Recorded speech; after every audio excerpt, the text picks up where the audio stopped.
stuck with me is there's the new tech supercharging AI and LLMs. There's the entrepreneurship lens, which would love to get with Faith in a second. However, there are some risks associated with this, such as both the environmental aspects, as well as potentially bias driven by the abundance of data coming from a specific part of the globe.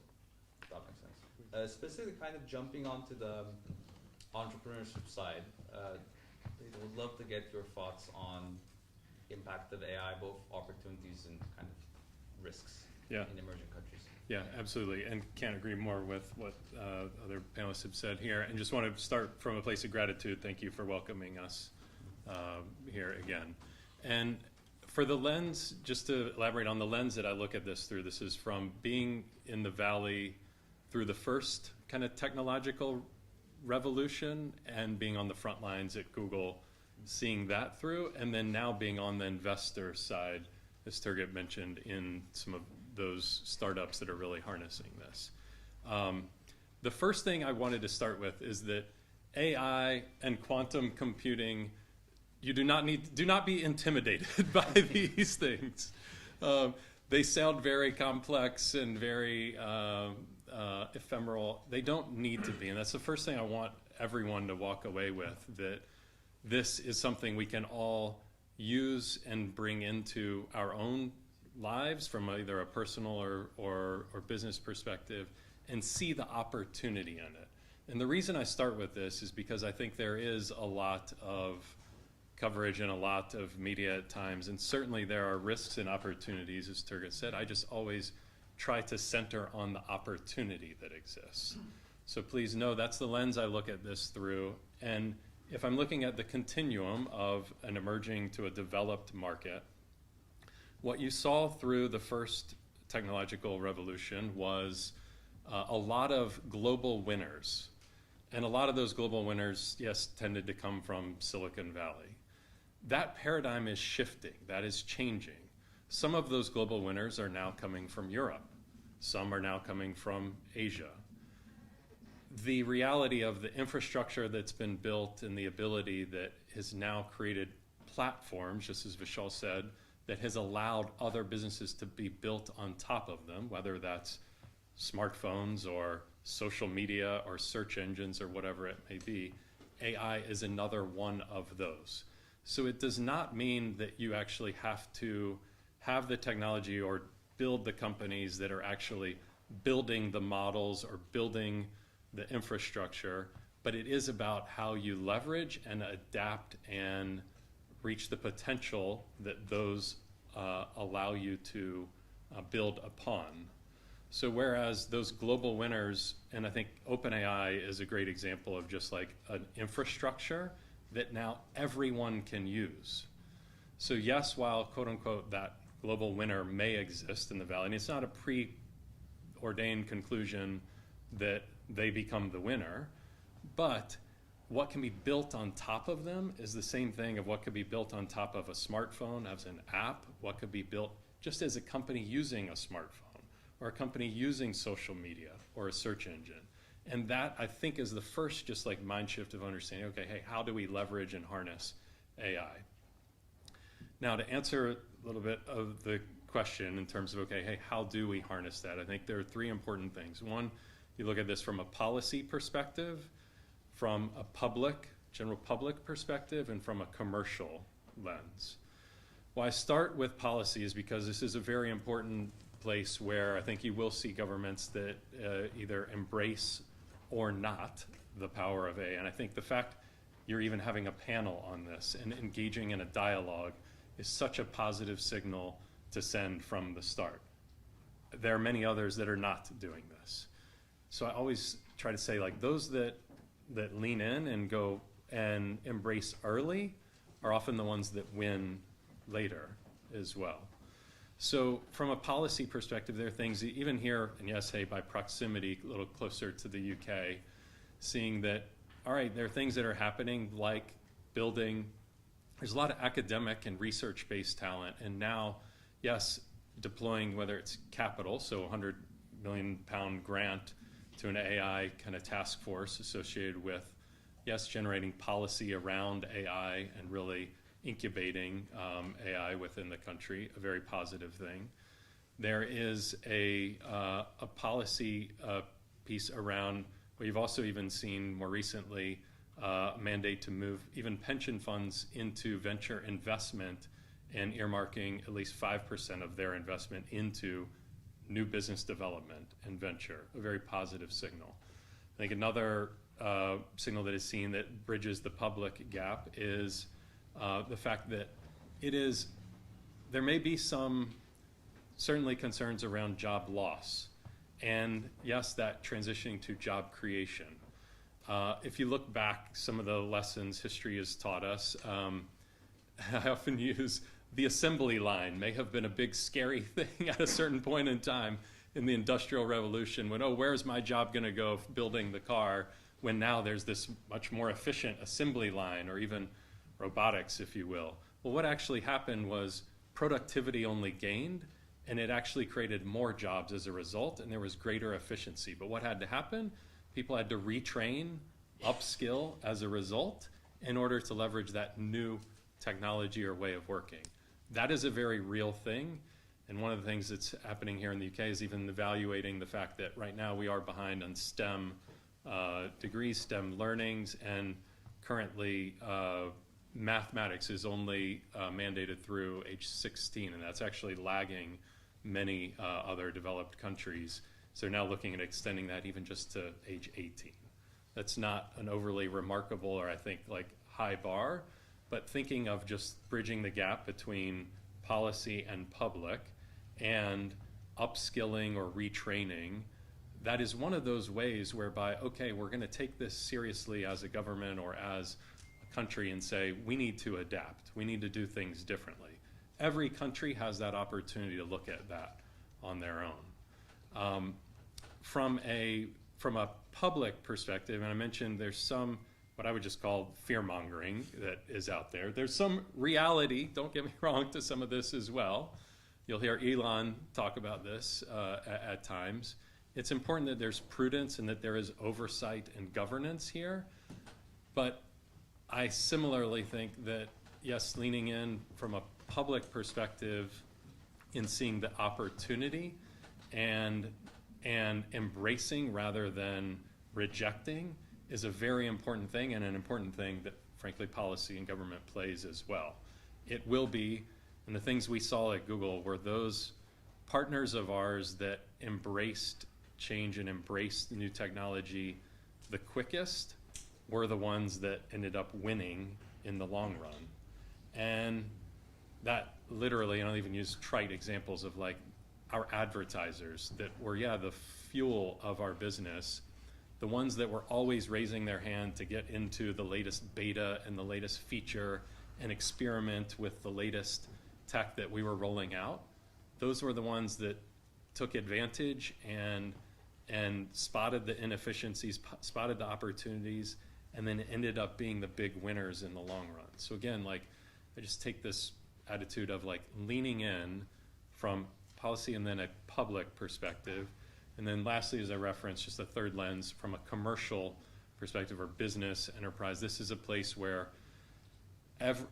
there are certainly some areas, and maybe it's agriculture and some areas where AI may not have as much influence as others, but almost all areas it will touch in one way or another. And you already see projections from World Bank and other economists, expecting 3%, up to 7% GDP growth as a result of generative AI. You think of like Gen AI, it's basically taking all of the world's knowledge that is digitally available and using it to train models to use for whatever purpose, commercially, publicly, etc. So think of how that can help you if it's writing a speech, writing an email, even in your day-to-day, much less analyzing a market, identifying an opportunity, building a model of your own. I look at this similarly, particularly that STEM lens of, okay, if you can use this not to eliminate jobs, to actually create more, if we are at a gap and you can make engineers 50% more productive. Well, yeah, by writing code, or at least helping them write code, then you've just doubled the capacity of your engineering workforce, or your capabilities overnight, right? So that's OpenAI that may provide the platform, but now it's about how you use it. And that's the upside that at least I see, and then, yes, what we're investing in as a result. So take that a little more tangibly to a legal startup that we've invested in that's using generative AI to evaluate.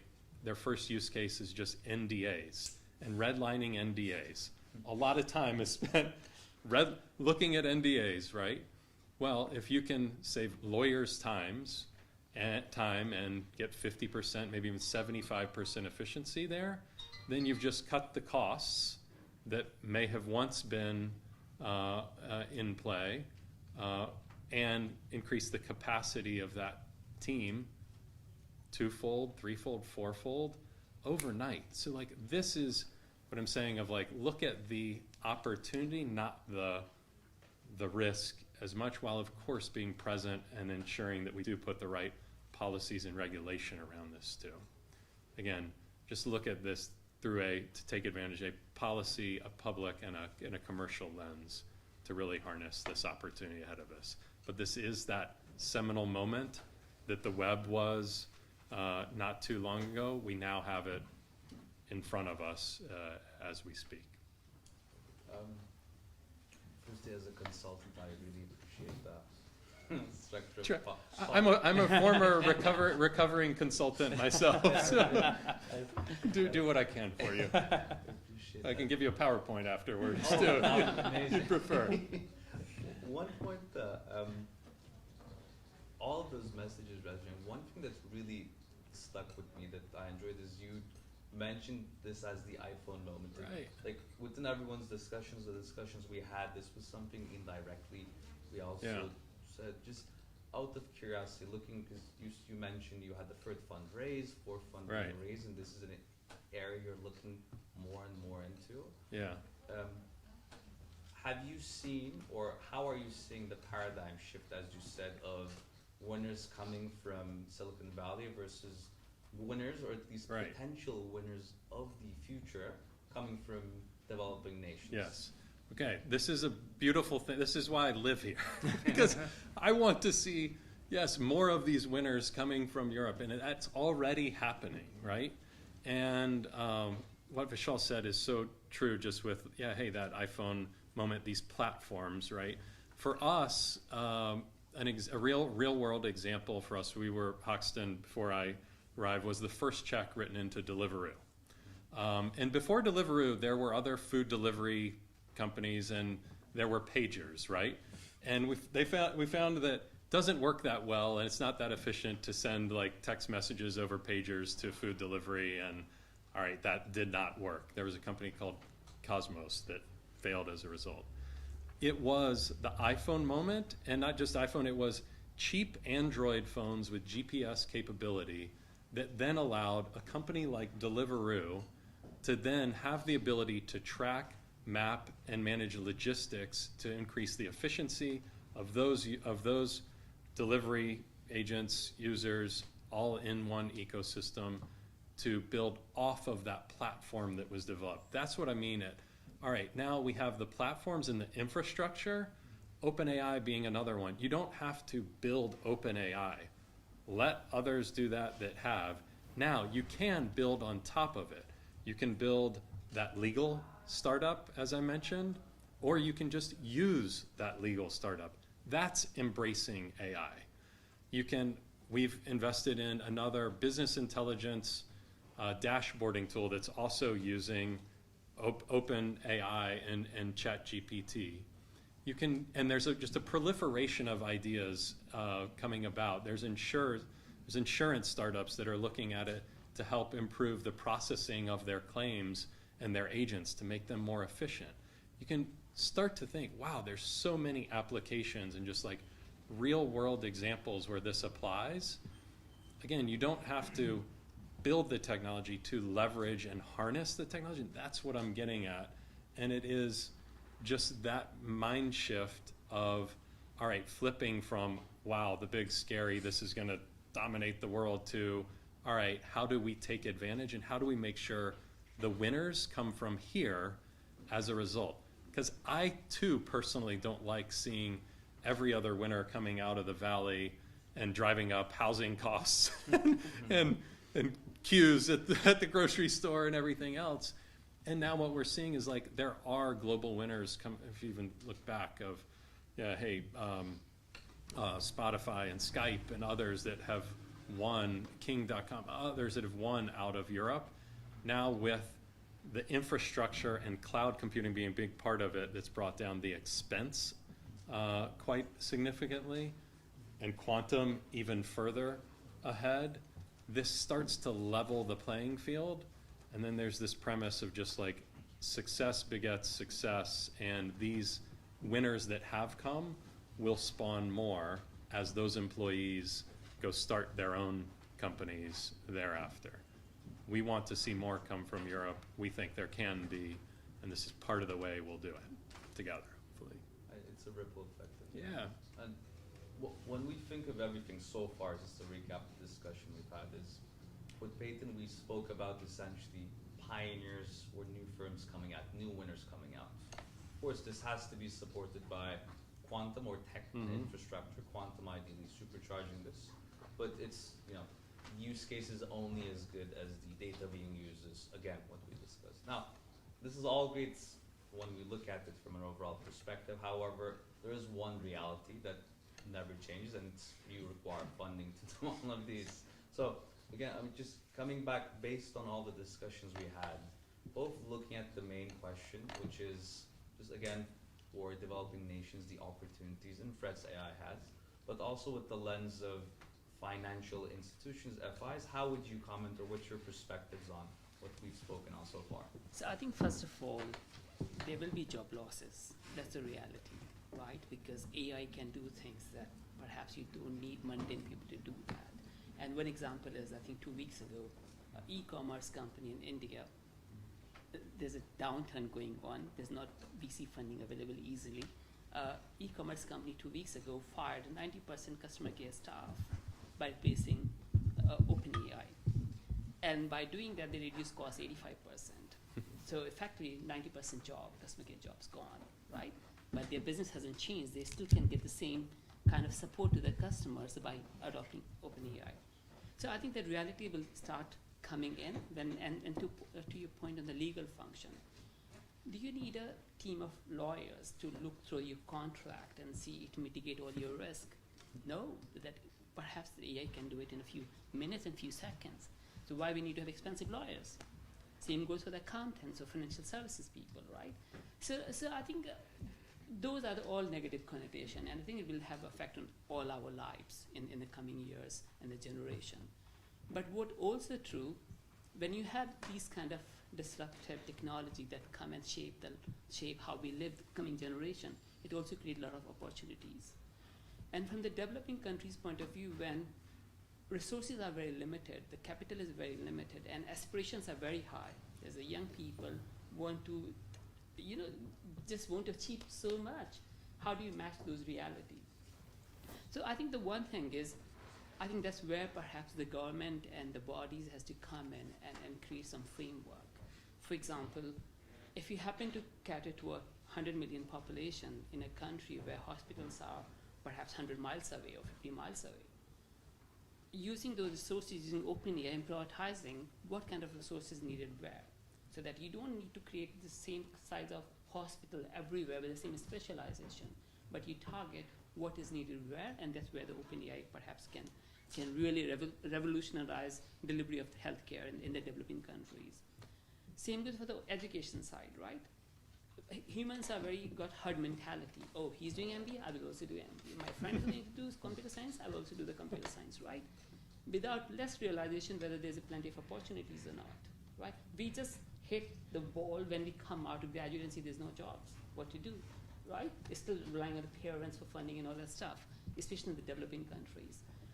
So I think that's another thing where OpenAI can really help match the demand of the sectors where, for example, there may be a particular area in a country where the manufacturing is prominent and it needs a skill set with a certain know-how, let's say welders or mechanics or something. And the education institute in that area target those kind of skills because that's the need of that area. Without dislocating this population, that someone is looking for a job going to a bigger city like Istanbul or Ankara because they couldn't find something in a rural area. I think that could be another very good example of creating opportunity using AI, right? The third example come down to agriculture, which is a very good topic Fabio raised, because in developing countries the yield or productivity yield on agricultural land is very limited because of lack of resources, lack of know-how, lack of machinery.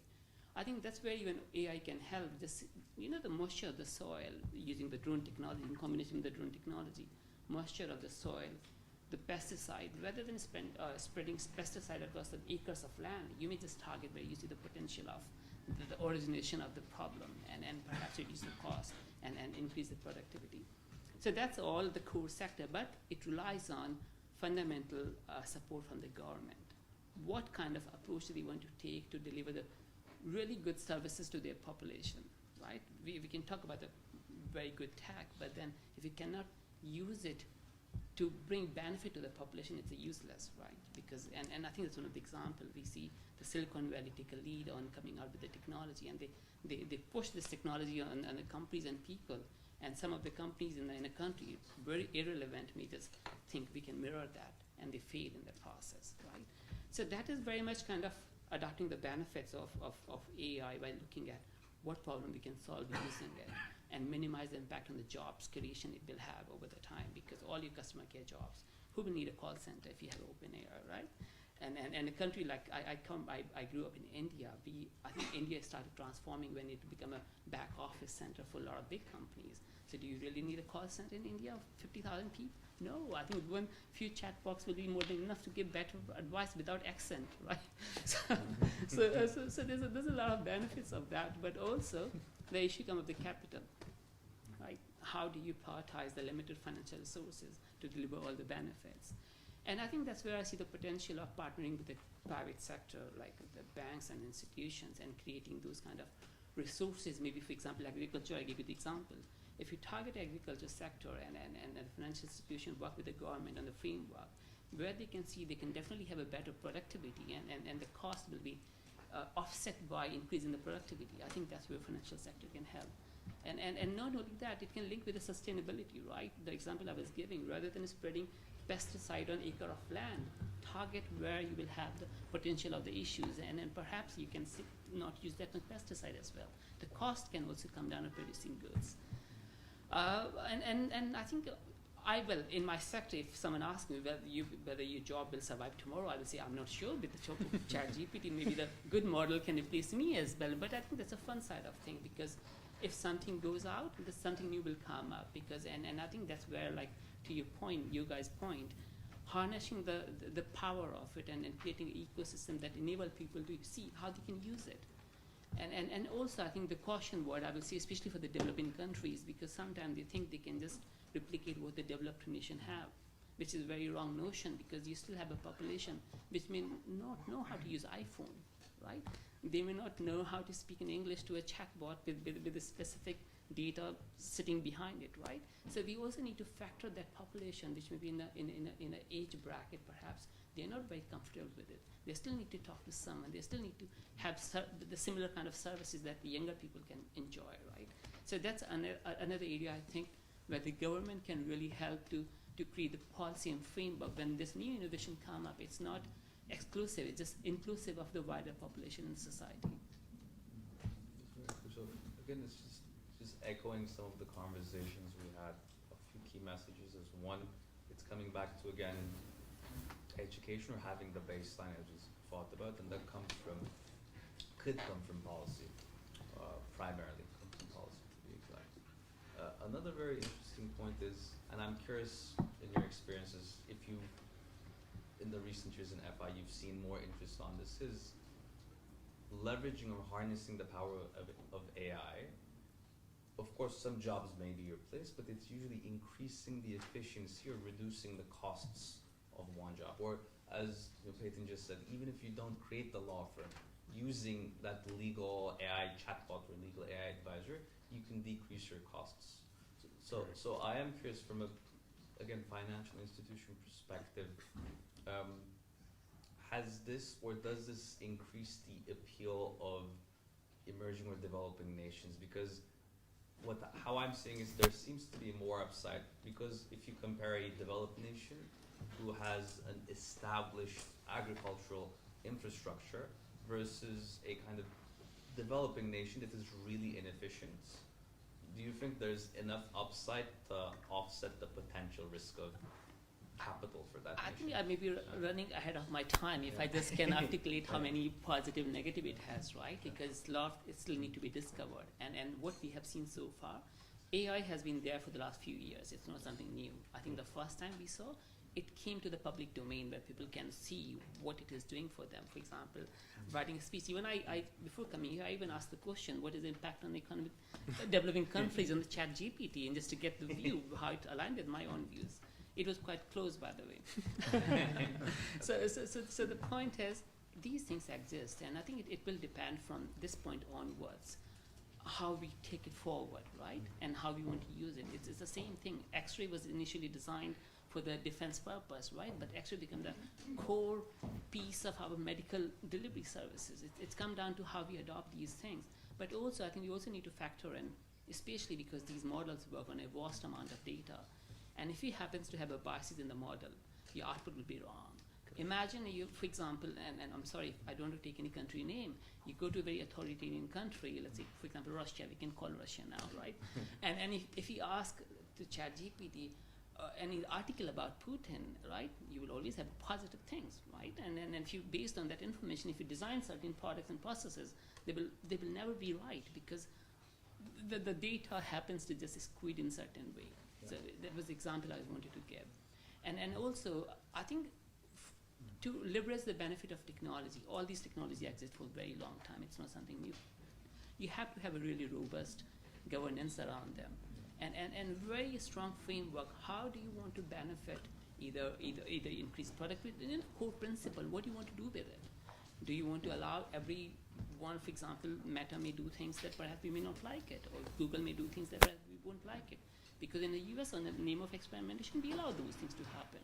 But are we happy with that approach? Perhaps yes. So let's have the framework which allow innovation and entrepreneurship, but on the other hand, have a connotation whether are there any long-term consequences for the wider population? Because our baseline is not the same. For the developing countries, they are here, and the developed countries are already here, right? So we cannot really mirror what they are producing today. So that gap has to be gradually narrowed down. It's also very important. It's leveraging the experience served at best, but mirroring is not the approach. Mirror is not a good approach. We're close to coming to the end of our time. We do have a reception 5 where we can have one-on-one discussions, but seeing as it's very hard to have such a strong panel, if there's maybe one critical question anyone has, we can discuss this as a group. If not, again, we have the reception 5. I know Ulash is looking. Should I? Yes, please go ahead. Yeah. I have 2 questions actually. One is to Ashaf. I've been in software development for 20 years. I've seen many eras like Poema or even Flash is that now. So we witnessed many eras, and as developers, even though and experienced developers as well, how do you think we can prepare ourselves about quantum era? Because there is currently it's very enclosed thing. Just big companies have it. When do you think? When do you usually have the access to these tools, and when do you think it will be even accessible to us? And my second question is to you regarding the commercial side. As well as being a developer, I also have my own company, and I need to take in consideration the commercial side as well for everything. What I'm concerned now is everything goes quite fast, but the legal side is not caught up. And do you think there is any risk on building something and seeing that all the models we trained on is just copyrighted and you can't use it? So how do you what do you think about the legal size and the potential setbacks on that? Yeah, cool. You go ahead. Sure. So firstly, accessibility is super important to us. I think it's really important for us to ensure that everyone can see and feel and learn and keep up with the journey. In quantum in particular, there's already some open source things out there. So with Microsoft Azure Quantum, with Google's kind of quantum libraries, and with IBM as well, there's a few open source things where you can learn about these techniques, which is, it's still a bit of a journey to learn about it, but I think you can start to learn about that. But in addition to that, I think what's really important is to develop these libraries which plug in with existing kind of software development frameworks. And I think that's something that we're quite focused on as well. So where you can easily call these libraries, easily call these functions, leverage the infrastructure, leverage the new way of solving these problems, while not having to re-architect your entire framework. So I think that's what I see as the pathway to learning in this space. Yeah. And then just to field the question on, hey, is there risk in adopting these, particularly from a copyright perspective? I think also your question's related to, all right, all of the information that's fed into the models and how that's now being used and what those policies look like. First off, of like, is there risk? Short answer is yes, there is risk. And there is also not reward without risk, right? So I do in fact think, yeah, hey, there may be challenges. A lot of that work may be futile at times. But back to my point earlier, you don't see the reward without actually giving it a go and experimenting and embracing and like being early on that front edge. Now, I would be respectful in saying, yeah, hey, everyone has to manage their own capacity and their own level of risk. From a personal perspective, just given you only have so much time and resourcing to kind of deploy here, but I would always recommend carving out, yeah, hey, some time to embrace some of these, experiment, and yes, use those pieces. I do think the technology is moving faster than the policy and then the regulation, as we all know, and as it often does. And that will get ironed out, but it's certainly not yet, and certainly won't be for a while. And the last piece, while I didn't mention it earlier, but one thing I would maybe leave the group with is a famous quote that I think is very applicable here in this context, and that is the fact we tend to overestimate the impact of technology in the short term and underestimate in the long term. And I think that's also exactly what we're seeing at the moment as well. And there will be a long path to realization of this actually becoming integrated into all of our lives over time. We want to thank our panels. We have a small gift as IPA. Should I give it?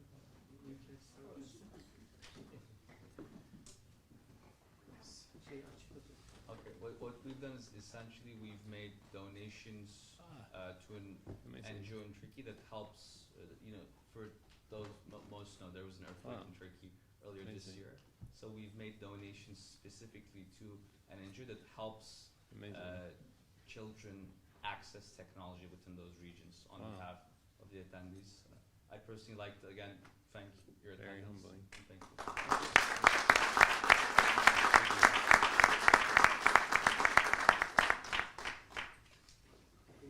Thank you so much. This is That's was presented to you. Wow.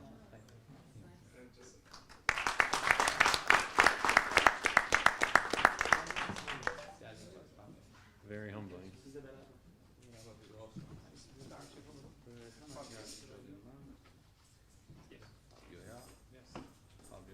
Should we give all and take a group? Amazing. Thank you. Thank you very much. Thank you very much.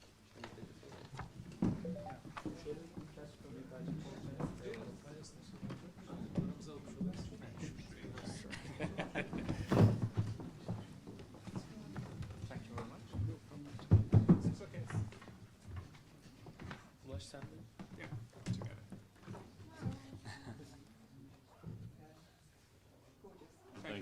Thank you.